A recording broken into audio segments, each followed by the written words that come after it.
Hello and happy Wednesday. It's February 12th. Yeah, I'm always trying to change up my background, make this a little bit more interesting. I've actually got two phones on two different tripods, there and there, even though they're like this close together. And a lot of times too, I can't really control how the sound. Sorry about the dog. I tried to find a nice peaceful spot, hey Jody, outside with the birds and everything else, and then there's this dog over here is a little upset. I think he doesn't like to be left out of the conversation. So we'll try to make it interesting today. Asking if you've taken control of your day. It's been a really good day, got enough sleep, and anticipated the alarm, got right up, 5, 4, 3, 2, 1. Right, that's what we do.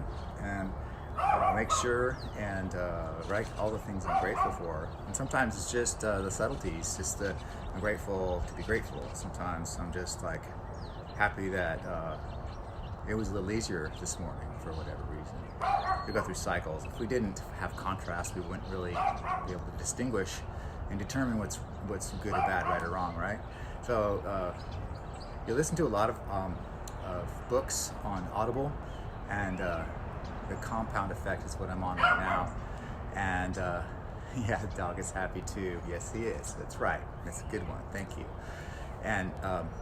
And so it's interesting because all of the same things that I'm hearing everywhere else is true. You know, you have to take action. You want to make, you have to track your progress. And it's kind of what I do when I'm talking about every day. You're tracking, it seems kind of silly to track gratitude, but when you write it down, you remember it and you have something to draw on when you're feeling negativity. We have this, I also have this thing about the red car syndrome. When you start to do something, you notice it everywhere.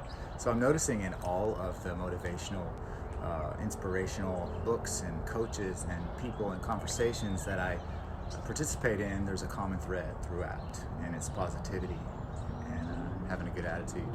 So that being said, if you don't, you probably have to work on it, right?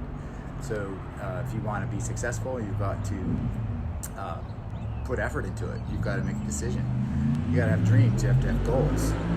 It's an area that I lack in, and that is actually documenting that. So I'm going to make a commitment right now to make sure that I finish that dream board and make things tangible goals that I will actually write out, and I'm going to check things off as I go.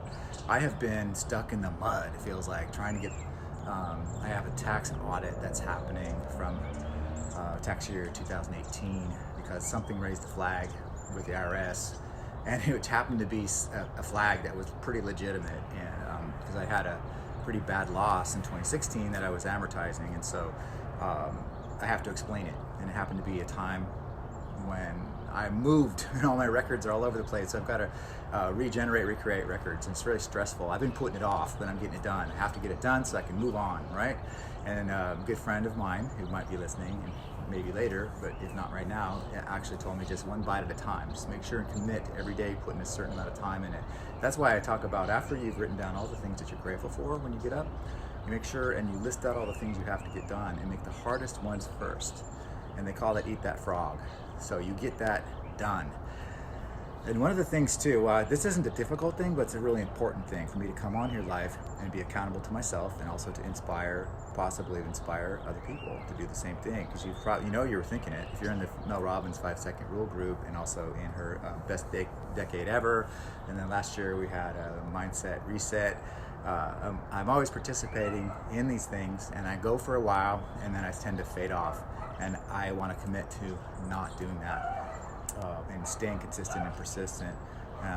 Another thing that the limiting belief that I have is, I have limiting beliefs. We all kind of do. We all do. And that is what other people think of you is none of your business. And sometimes what they think of you is your fault, because, I mean, not really your fault, but their perception of you is their perception of you based on some sort of a past personality, activity, impression that you've made on them, and the biggest culprits are your family and your friends and the people who love you. So whenever you try to make a change for the better, it's not that they're trying to drag you down, it's just that there's something in the communications that's going to remind you that you're not that way anymore. You want them to know it, but you can't expect that. And so draws me to another thing too, is you can't have expectations of other people. We're in such a divided, there's so much division, obviously. I'm not going to go into politics at all, but the problem itself is not one side or the other, it's the divisiveness itself. Because you have to know there's something good in every single point of view, in every single perspective. And as an intelligent species, you would think we could learn how to love and coexist and get along, right? And not condemn.